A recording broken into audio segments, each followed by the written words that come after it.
Welcome to the Warsaw Security Forum. I'm your host, Klaudia Czerwińska, and you're watching TVP World.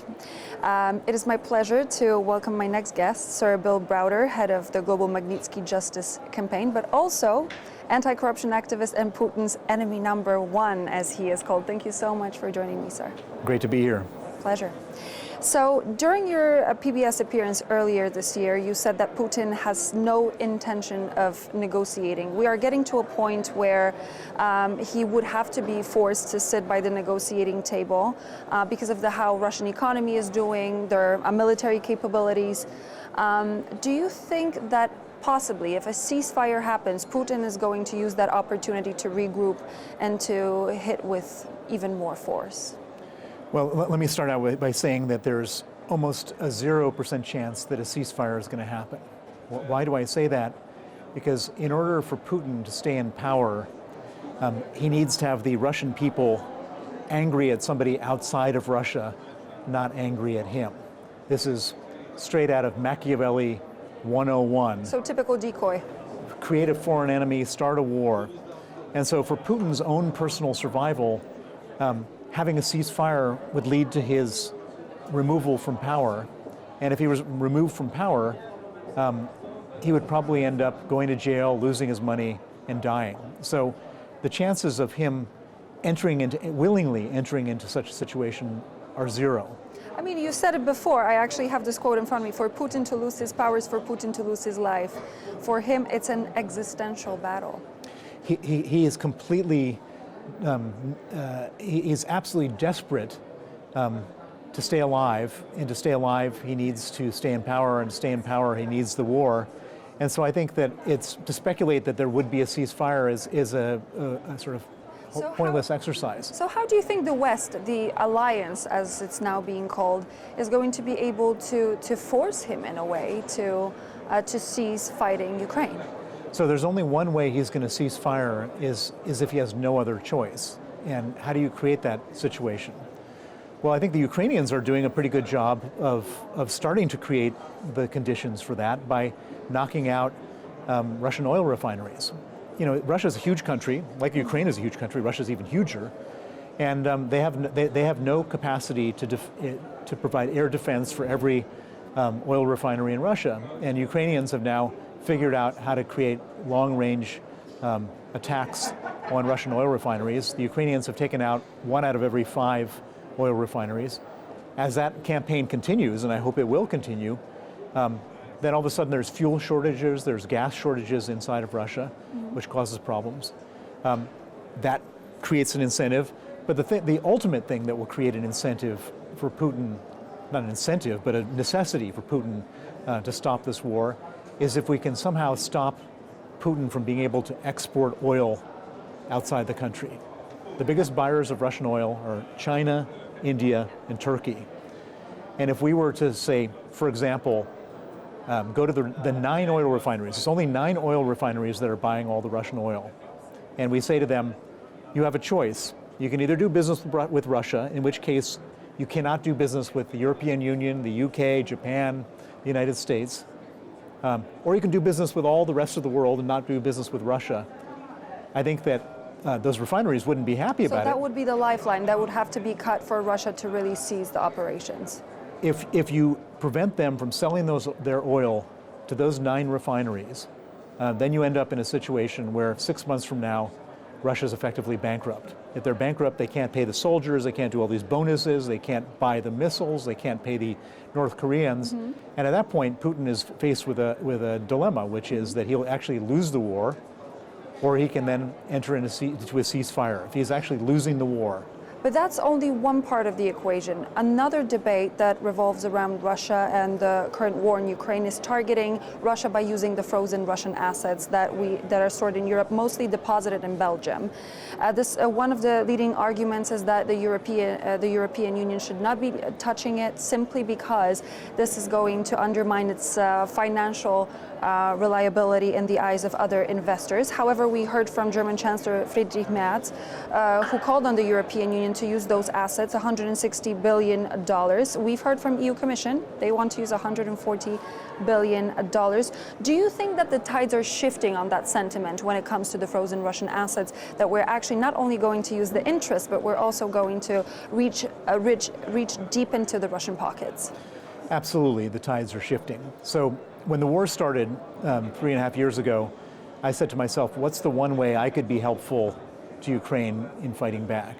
And a week after the war started, the West froze $300 billion of frozen assets. And I said to myself, the one thing I could do individually, because I've been such an advocate of freezing assets and sanctions, is to advocate for the confiscation of that money. So for 3.5 years, that's what I've been doing. And the argument is very simple. Russia is trying to steal a part of Ukraine. It's violated the sovereignty of Ukraine. Of an independent country. Why should their central bank reserves be protected by sovereign immunity? They violated the sovereignty of Ukraine. They want to protect their money from being confiscated from using the argument of sovereign immunity. And the argument makes obvious moral sense. It makes financial sense and it makes political sense. And so I've been arguing for this for 3.5 years. At first everyone said, impossible, it's unprecedented, it's unlawful, it's not right. Mostly people, I would call them cowardly bureaucrats. But as the war has continued, their willingness to fight against this argument has started to dissipate. And so at first, they made a compromise, which is to say, it's okay to take the interest from that money, just not the principal from that money. And I'm still saying that's absurd. Why is it okay to take the interest and not the principal? Why are we talking about morals when we're dealing with an immoral country? There's no moral argument, there's no legal argument. And then you posed the question, what about the stability of the financial markets? Wouldn't this make the euro less attractive? And I've been a financial specialist my whole life. And I can say that the only people that would be afraid to keep their money in Europe are those people who are about to invade a neighboring country illegally. How many people is that? There's only 2 countries that are in that particular category, Russia and possibly China. The rest of the world will be perfectly fine keeping their money in Europe. In one of your previous interviews, you mentioned that the biggest oligarch in Russia and the richest man in the world is actually Vladimir Putin, and you estimated his wealth to be around $200 billion through essentially extorting Russian oligarchs. Is Putin truly the richest and most powerful man as we look at him now, and how did the war in Ukraine actually change that, if at all? Putin's still the richest man in the world because he continues to hoover up Russian state money and Russian oligarch money, and he basically everything is more or less his. He's absolutely the richest man in the world. He's also probably the most powerful man in the world for one simple reason, which is that in addition to having all this money, he also has the capacity to do terrible things to other countries using his own country.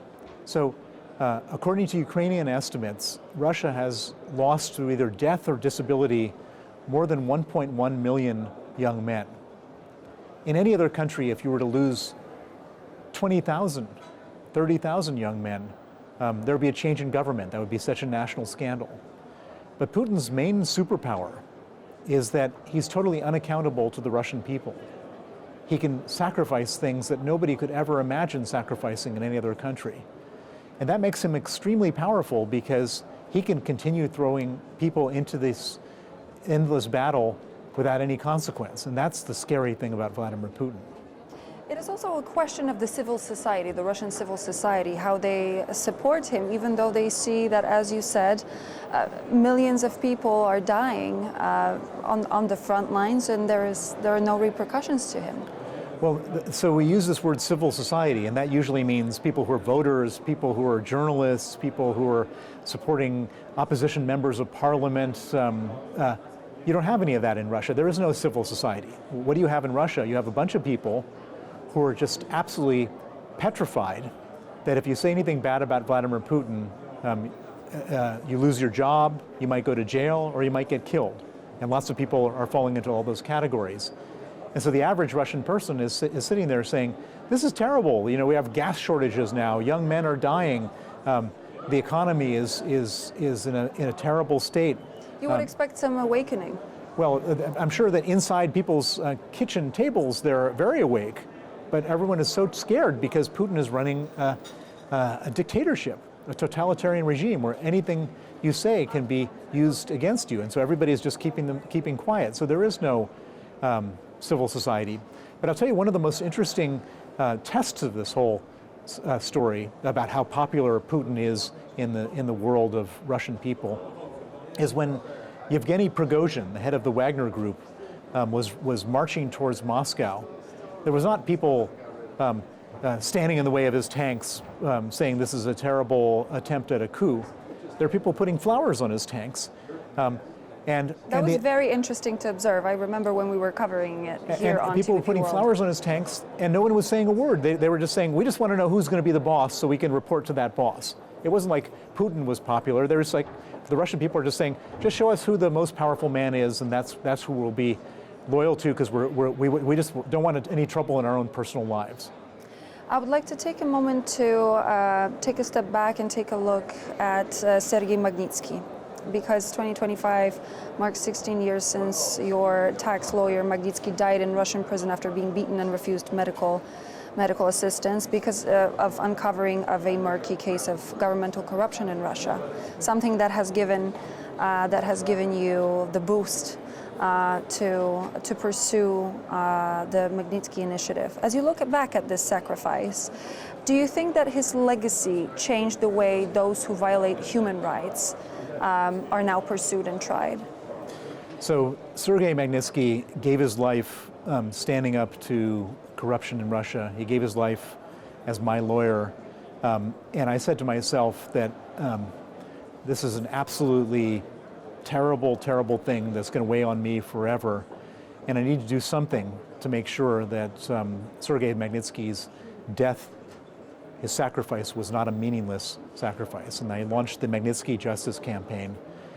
And since his death, there are now 35 countries that have Magnitsky Acts, which sanction human rights abusers, that impose asset freezes and visa bans on human rights abusers, not just in Russia, but around the world. 35 countries have the Magnitsky Act. And Russia, while Putin is around, will never acknowledge Sergei Magnitsky's sacrifice. But we've made effectively what I would call a legal monument in 35 countries honoring Sergei. And most importantly, now other victims have a tool to use against dictatorships and corrupt regimes. And they're using it everywhere, all the time. And I would argue that Sergei Magnitsky will be remembered around the world for his sacrifice and the punishment that he posthumously is inflicting on all sorts of terrible people everywhere. And so thanks to your initiative, his memory is going to live on. Thank you very much for joining me. It was a pleasure to have you in our studio here at the Warsaw Security Forum. Thank you. And so my guest was Sir Bill Browder, head of the Global Magnitsky Justice Campaign. I'm Klaudia Czerwińska. Thank you so much for joining us here during the Warsaw Security Forum. And please stay tuned for more here on TVP World.